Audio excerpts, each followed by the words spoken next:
What is it that transforms the widow's mite into an abundance? It is love. What is it that turns the words of the simple man into wisdom? It is love. What is it that never changes when all else changes? It is love, and only that is love which never becomes anything else. For the pagans also praised love, its beauty and its power, but that love could become something else, which they praised even more highly. Love was beautiful, more beautiful than anything else, but revenge was sweet, sweeter than all else. And so foolish was the pagan thought about love and about the heavenly, so selfish was everything both in heaven and on earth, that the power which benevolently bestowed the joy of love on mankind enviously reserved revenge for itself, because it was the sweeter. What wonder then that the idea of revenge was concealed in all pagan love, that fear was not cast out, even if it was forgotten. What wonder that the enemy worked in stillness, even when love slept soundest.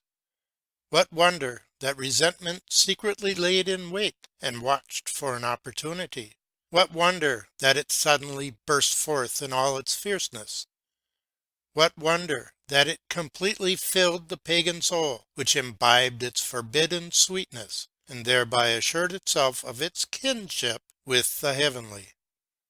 What wonder that no love was happy, as no man was in paganism, until his last hour was come, which again could only bitterly mock a man with the idea that he had been happy.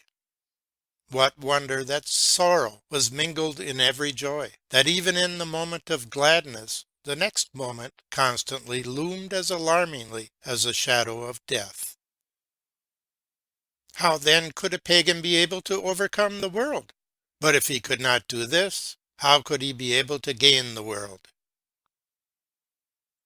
What is it that is never changed when all else changes?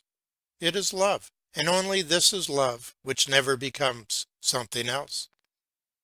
For the pious Jew also bore witness to love, but his love was the child of mutability and change, and he knew how to hate his enemy. He even ascribed vengeance to the Lord, because he himself had it. His own soul was not unacquainted with its sweetness. Then, too, was this consciousness sweet, that the Lord's vengeance is more terrible than human vengeance, that a man curses his enemy, but the Lord curses the ungodly and the family of the ungodly through many generations.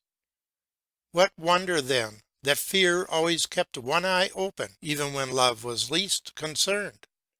What wonder that resentment quietly sat and reckoned up the things given and the things received, the thine and mine, even when love least dreamed of it?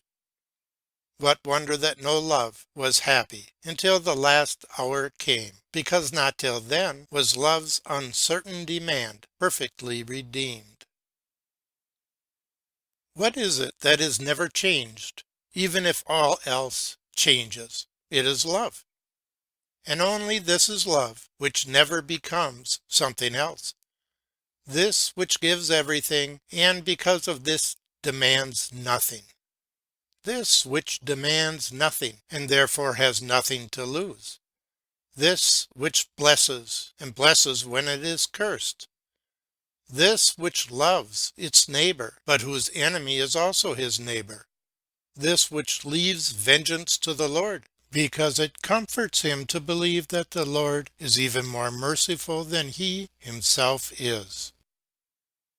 It is this love the Apostle Peter speaks about in the text we read. And as this love many times and in many ways received the testimony of the Apostle, so here again he bears witness to its power when he says, "Love shall cover a multitude of sins."